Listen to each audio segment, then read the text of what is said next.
Support comes from the Missouri Forest Products Association, committed to conservation and careful management of the state's forests to make them more resilient and better habitats for wildlife. ChooseWood.com. Welcome to St. Louis on the Air. I'm Don Marsh. Thursday is Missouri Emancipation Day, marking 153 years since Missouri's slaves were finally freed from bondage. It happened 2 years after President Lincoln's Emancipation Proclamation. The president's directive only applied to slaves in the states that had seceded from the Union. A special presentation will take place at the Missouri History Museum Thursday evening, commemorating the anniversary. It draws on voices from the graves at the historic African-American Greenwood Cemetery in Hillsdale. Joining me to talk about the history and the program are Shakia Gullette, the manager of local history initiatives at the Missouri History Museum. Etta Daniels is the head historian at Greenwood Cemetery. Marvin Greer is visitor experience lead at the Soldiers Memorial Military Museum. Thank you all so much for being with us. Nice to have you. Thank you for having us. Etta, let me begin with you. I think we should begin with a little bit of the sense of the history of Greenwood Cemetery. Can you give us a thumbnail version of it? Well, a short version, certainly. Greenwood Cemetery opened in 1874, shortly thereafter the end of the Civil War. It opened as the first commercial cemetery dedicated to the burial of African Americans in the St. Louis area. Over the course of the years that it operated as a cemetery, more than 50,000 people were buried at Greenwood. All phases of the military are accounted for, and many of our burials, particularly the earlier ones, were, of course, formerly enslaved persons. And you had to do a great deal of research, as I understand it, for this program, going through the obituary records and other records there, correct? Yes, actually, we research almost on a constant basis for Greenwood.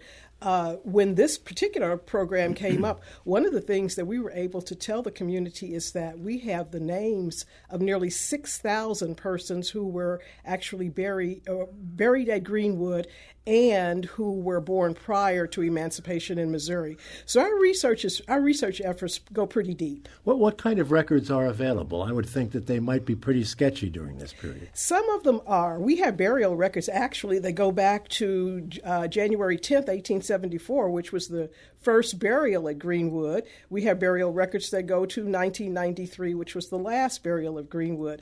But we don't stop there. We also use military records, ancestry records, old family trees, anything that will give us a sense of the people that were buried at Greenwood. Often when you visit a cemetery, the question is, who are the famous people? Well, we at Greenwood will be quick to tell you there are very few. Harriet Robinson Scott may be the most recognizable name of a burial at Greenwood, but the importance of a cemetery like Greenwood and many others is that we get a sense of everyday, ordinary people, which in turn gives us a picture of the society that they live in. When we study their lives, we get a picture of what the circumstances of their lives must have been like. Maybe you can clarify something for me. Perhaps I misunderstood. You mentioned that 50,000 people are buried there. Yes. But I saw something indicating that there are only records of 7,000 or so burials. Is that correct? Well, someone may have records of 7,000. We at Greenwood have records of 38,000, and we're working on filling the gap. Okay.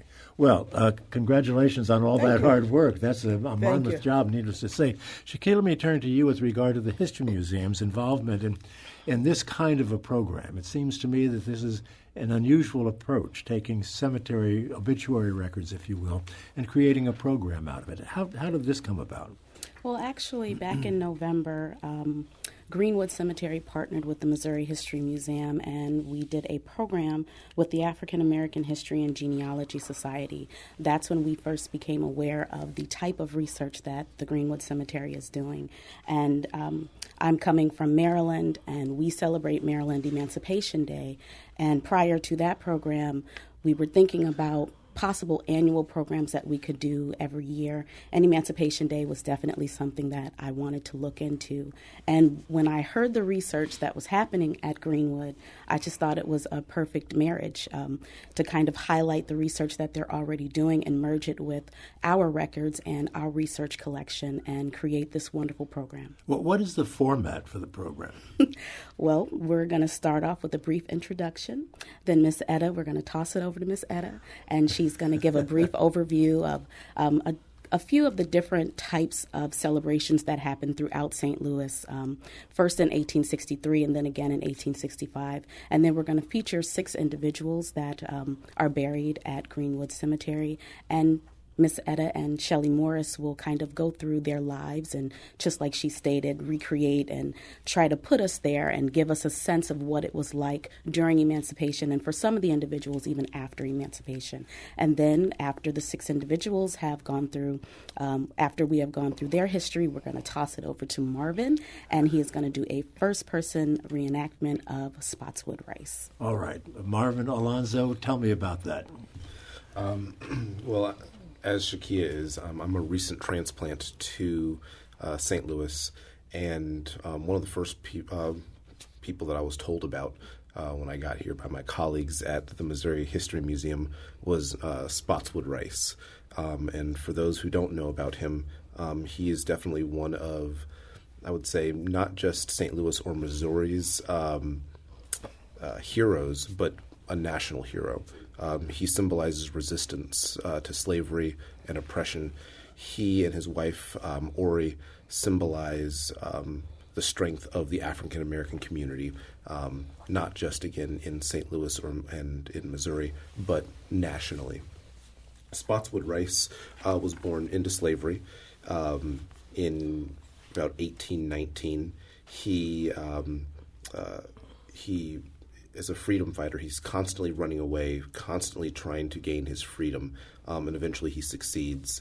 And he enlists along with 200,000 other African Americans who enlist in the Union Army during the Civil War, and he enlists in the 67th United States Colored Troops, one of the many African American units that was raised right here in St. Louis out of Benton Barracks. So what is your reenactment going to involve? It's going to involve speaking to what does emancipation, what does freedom mean to African Americans during this turbulent time in American history in 1865 at the close of the Civil War, addressing some of the issues, some of the contradictions at America's founding.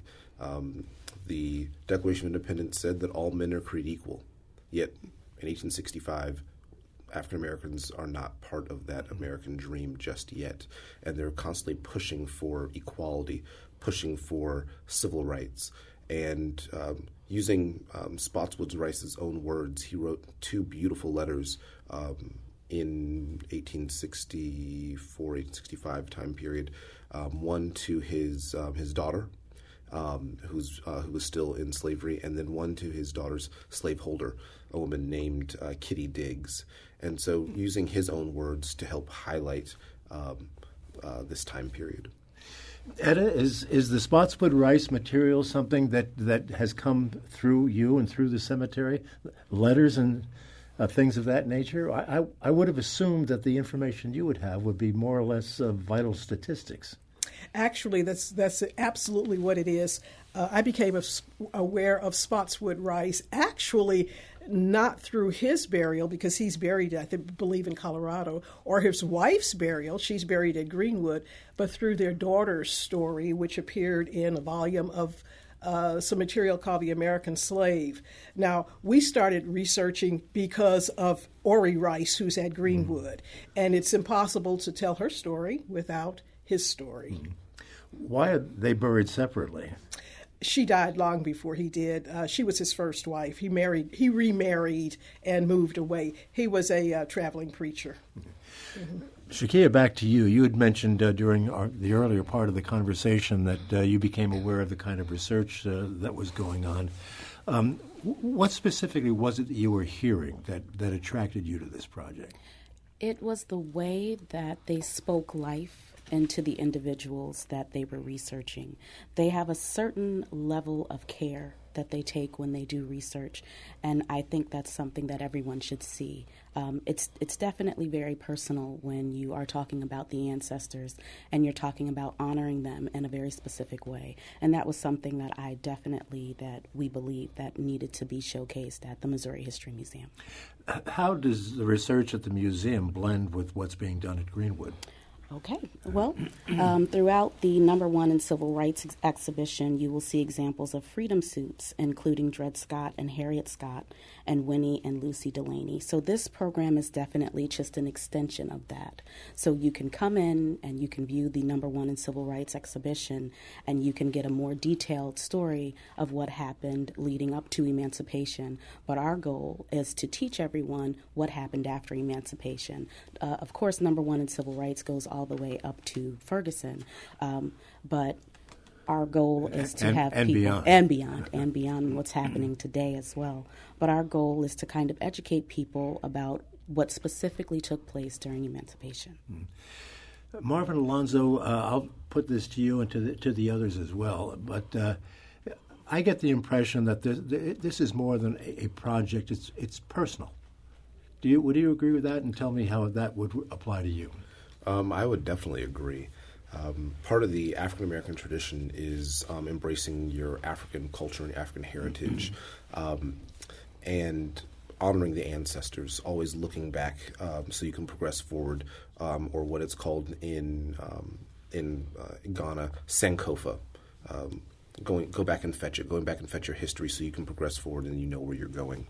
And so working on this project, this collaboration with the Missouri History Museum as well as Greenwood Cemetery is just a continuation of that African American tradition of finding your roots, finding out where your ancestors came from, those struggles and making history relevant.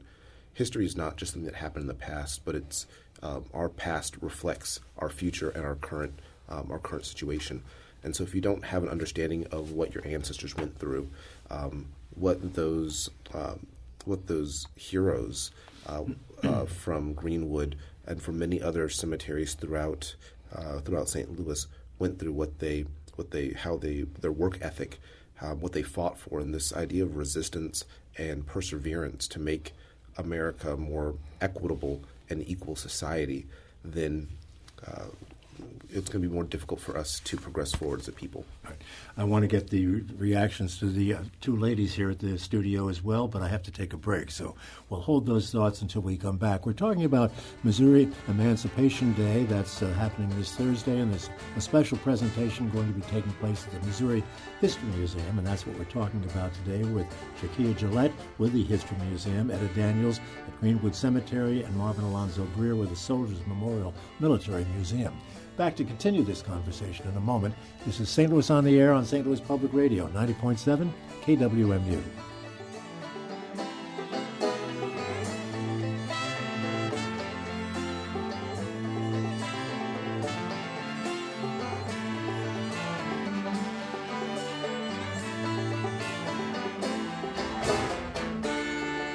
And welcome back as we continue to talk about Missouri Emancipation Day with Shakia Gullette, Etta Daniels, and Marvin Greer. Let me come back to the personal side of this story, and Etta will pick it up with you. Great. For us at Greenwood, this is extremely personal. I'm not sure how to put this so that it makes sense to everyone, but rather than see enslaved persons as this nameless, faceless group, we see them as Harriet Scott and what she might have worn to church on Sunday morning, or Lucy Ann Delaney and how she was able to protect her own family as they grew up, or, well, thousands of others. I think I mentioned that we have over 5,000 names of persons born during slavery. But I just think it's so important that we understand that these were people.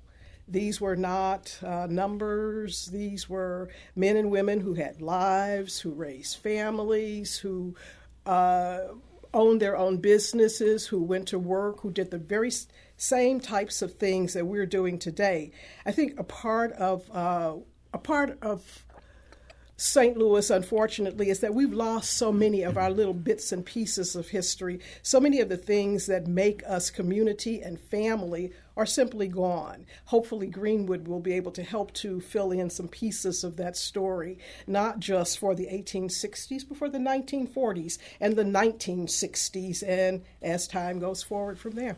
Just out of curiosity, do you have any evidence or any awareness that relatives of people who are buried there from the era that we're talking about are still here? Sure, we do.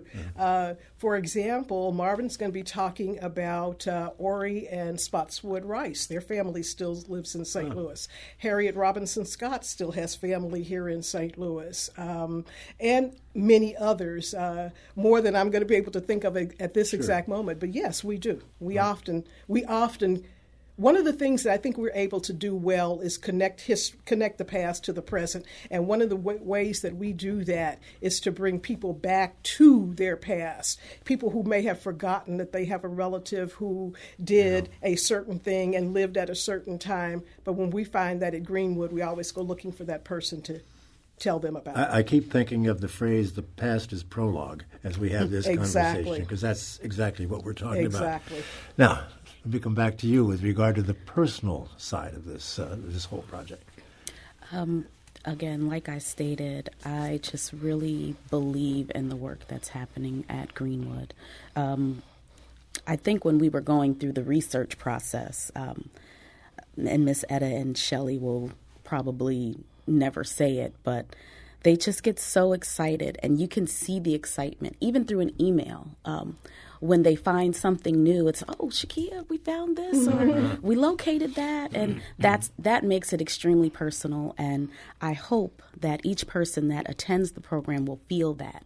That's really what we want to happen during Thursday evening's program. We want people to come in and feel what they feel when they were conducting the research. Let me, as you mentioned the program Thursday evening, I'll just reinforce that. Make sure people know that Voices from the Grave with Greenwood Cemetery is being presented Thursday evening at 7 o'clock, of course, at the Missouri History Museum. It's only one day, one event, isn't it? An awful lot of work going into one evening's work.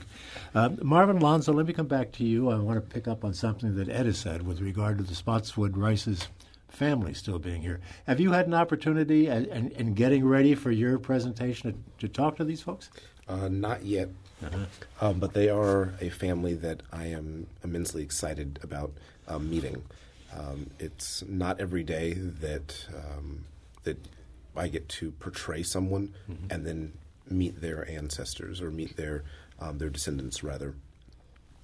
And most people, outside of seeing someone on film, like a historic film, most average Americans, our ancestors aren't spoken about. They aren't portrayed in theater or in film. And so to be able to take an average person like Spotswood and Ori Rice, give them a face, give them words, and then be able to showcase that for a family like their descendants that still are in St. Louis today, I think is a great honor. Will they be at the event on Thursday? Do you know? We're hoping. We've contacted them, and we're hoping. Unfortunately, the people that I met years ago are no longer with us, so we're hoping that some of the younger people will come out. Well, one of the things that I've seen in getting ready for this program is the fact that Missouri apparently is somewhat unique in the way that it observes Emancipation Day. Does that ring true to you, Adam? I'm not sure. I'm not sure what you mean. Well, I'm not sure either. Just there's something that I came across saying Missouri has a unique perspective on Emancipation Day. I'll say for I'm not sure about how Missourians celebrate Emancipation Day, but the history of emancipation in Missouri is quite unique. It was one of a few border states. So Lincoln's Emancipation Proclamation did not apply to those enslaved individuals here in Missouri. That did not mean enslaved individuals did not take it upon themselves to liberate themselves. But as early as 1861, you had Union generals like General Fremont who tried to manumit or free individuals here in Missouri Lincoln was not ready to issue Emancipation Proclamation that early, and so Fremont's proclamation was shot down. However, people in the enslaved community in Missouri are constantly fighting for that freedom from 1861 until 1865. So I think Missouri is unique in that perspective of having 1861 Freedom Date, 1863 Freedom Date, and then 1865 Freedom Date. Ms. Shakia, from my understanding is that there are Emancipation Days all over the calendar that because of what Marvin-Alonzo has just said. Yes. Yeah. And we're really hoping to make this an annual event and possibly celebrating Juneteenth this year. We'll be partnering with Coffee Right to do so, and we're looking at possibly bringing it to the Missouri History Museum. Again, this is just an extension of what we are hoping to do in the next coming years. You mentioned Juneteenth, and I think that is a lot of people are familiar with that, but some people listening right now may not be. Juneteenth applies to Texas emancipation, does it not? Correct. Yeah. But people all over the world celebrate that, and especially here in Missouri, I know that there are a lot of Juneteenth celebrations throughout the state. So we are hoping to just be one of the celebration spots. Would you rather have one day to apply to Emancipation Day for everyone, or do you prefer to have them, as I say, all over the calendar? Does it make any difference? I don't think there's any specific day you can that you can honor your ancestors and celebrate freedom. This idea of having a freedom struggle was not bound to one certain day. So I think that this is just my personal opinion, but I think that that having celebrations throughout the year is beautiful. We are a people that believe in freedom as Americans, and so being able to highlight these accomplishments of both the free and enslaved community in this fight for freedom and make it relevant, that saying this fight for freedom isn't over. It didn't end in 1865. It didn't end in 1965. And it's not over in 2017 or 2018 now. Yeah. So, Happy New Year. Happy New Year. But it's not over today in 2018. But this fight for freedom is an ongoing process. Mm-hmm. Yeah, it just brings to mind the criticism you hear from time to time about Black History Month. Certainly, it's a worthwhile thing to be aware of and to reflect on. But a lot of people don't like the fact that it's relegated to a month, that it should be ongoing. Yeah. Agreed to that. Mm-hmm.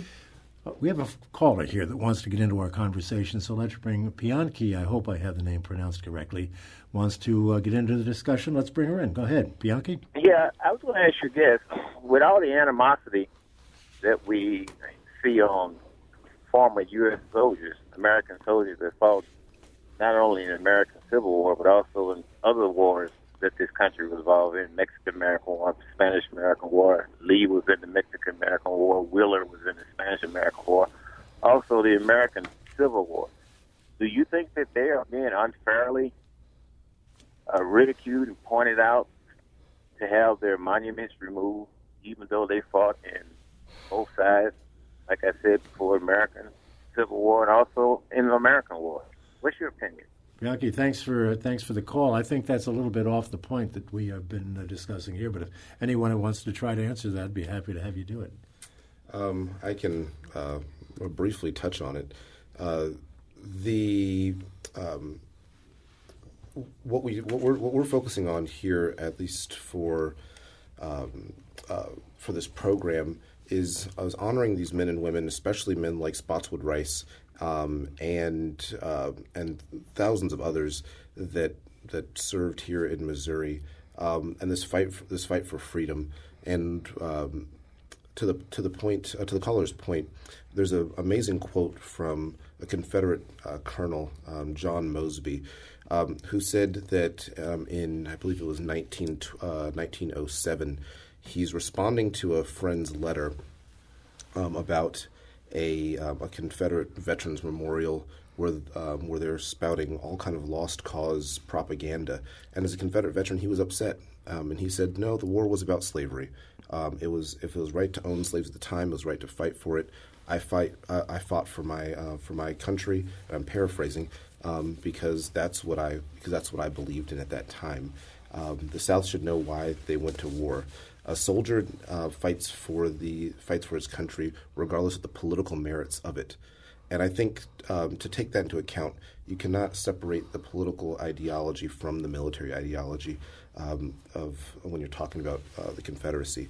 But focusing on these African American soldiers who fought, these men are fighting for freedom. Although the Union did not go to war to free enslaved people to begin with, the African American community knew from 1861 until 1865 that this war would alter the course of history and would ultimately lead to manumission and freedom for millions of people and our fellow countrymen here.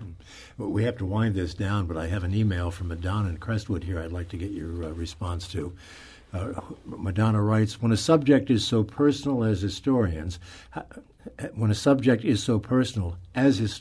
do you maintain your objectivity and focus when surrounded with so much emotional information? It would be impossible for me, Madonna writes. And it will give you a crack at that. Okay, great.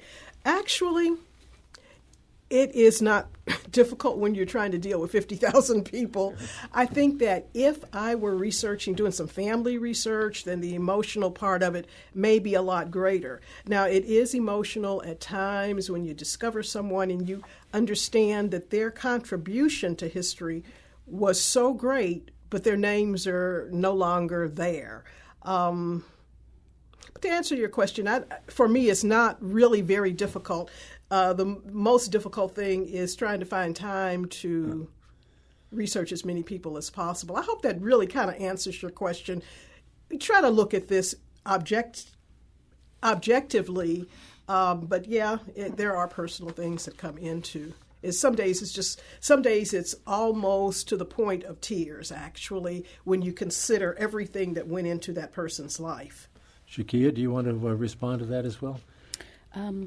I guess for me, I'm always looking for the truth when I do research, and it, like Etta said, it is hard. But if you just continue to search for the truth, you'll get the backstory that you need, and hopefully that'll keep you from swaying and keep your head on right without becoming overly emotional. Marvin-Alonzo, last word. I would agree. Delving into the primary sources, because there's always each individual's opinion, but it's hard to argue with someone of the past. If they wrote it down and said, this is how I feel on X day, I can't say, well, no, you didn't feel that way, and that's not why you did X. So trying to remove yourself and say, what are our ancestors saying? Let's listen to their words. And then for those who didn't leave a written trail, let's look into the documents that we do have about your life. What might have, based on other circumstances, based on other evidence, what was your life like? To find these everyday stories of common people like you and I, who the world may never know about nor ever remember, but still left an impact on not just the state, not just the city, but the world and this country. And that impact should be felt on Thursday evening. Thanks to Shakia Gullette. Thank you so much for being with us from the Missouri History Museum. Etta Daniels, head historian at Greenwood Cemetery. Thank you so much for being with us. Marvin-Alonzo Greer with the Soldiers Memorial Museum. Thank you for being with us as well. Thank you for having me. A reminder, the Missouri History Museum presents Voices from the Grave with Greenwood Cemetery Thursday at 7 p.m. at the museum. Again, I thank you all. This is St. Louis on the Air on St. Louis Public Radio, 90.7 KWMU.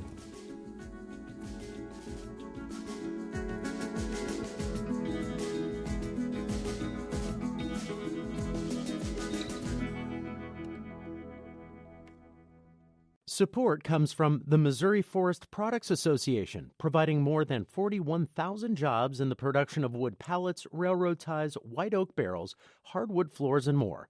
Details at choosewood.com.